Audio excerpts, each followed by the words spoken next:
So I want to talk about productivity in remote organizations because I think it's very different than the expectations that are set in an office environment. I think of, as a mom of three kids, I think of the difference between going into high school or middle school every day versus being homeschooled.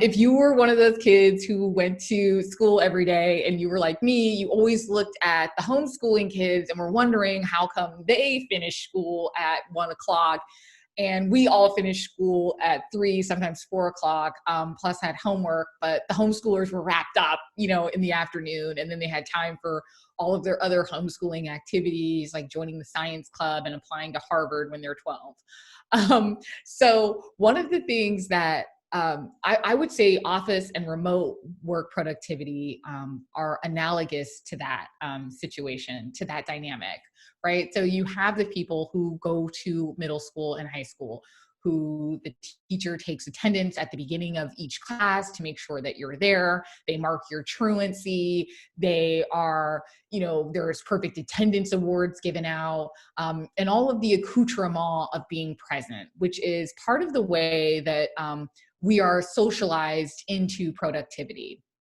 Homeschoolers are socialized into a different model of productivity that's really based on the ability to focus for short bursts of time around tasks or information. They're also working in less distracted environments with less people. So there's a lot less competition for intellectual resources, like getting help on questions, or wondering if Johnny or Sally thinks I have a cute shirt on today.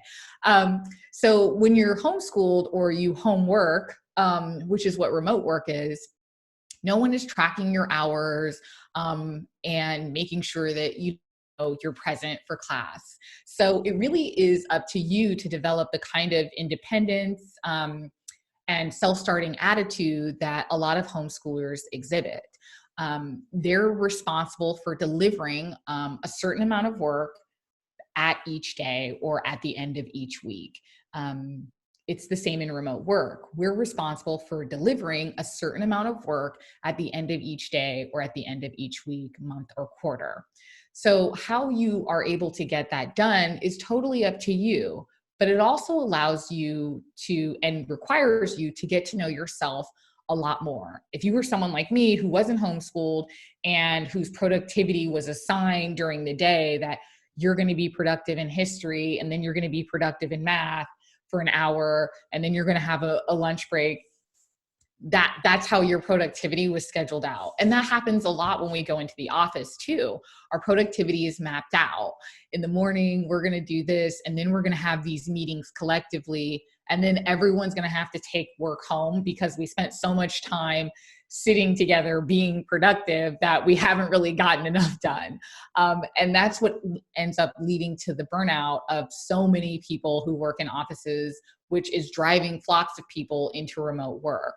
Because a lot of the times we find our productivity away from those restricting traditions. So away from people who can come to our desk at any given moment and ask us questions that may or may not be relevant to us, distract our minds from problem solving in focused areas.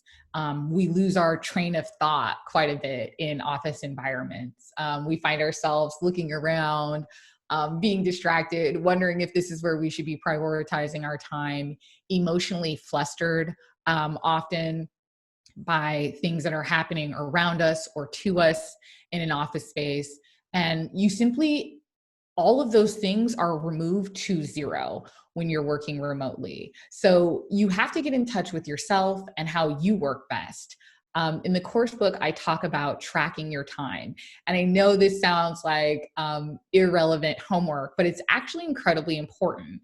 When I started working remotely, I learned to track my time to understand when I was the most productive, to realize and reflect on the patterns that were happening in my own world. When my daughter would wake up, for example, when would I want to go check in on her? When was I eating? Was I eating at 12 or was I eating at 1 or 2? When did I find myself hungry? When did I find myself going into an afternoon slump? When did I want to go pick up my kids? How would I arrange my work around all of these different variables? Once I started tracking my time, I was able to understand all of these patterns and create a plan of work that allowed me to find productivity in short bursts of focus, like we see in homeschoolers and time blocking, and all of these awesome trends that so many of us are learning about now. Time blocking doesn't work all that well when you are working in an office because you're not free from a wide variety of interruptions. So when you're working remotely, you're able to really fully leverage these tools to their maximum effect. And you will find yourself being able to get more done in a shorter period of time, like those homeschoolers, and find yourself applying to Yale when you're 16, or going for additional professional development. I know I'm looking forward to going for my CAPM this year at the Project Management Institute, something I would never have had time for if I was still working in an office, commuting 2 hours each way into the financial district, working, connecting with my kids, and then, picking up more work when I came home because I spent all day in meetings. I find that I have a lot more time on my hands, and I'm able to do the kinds of personal and professional development that matter to me.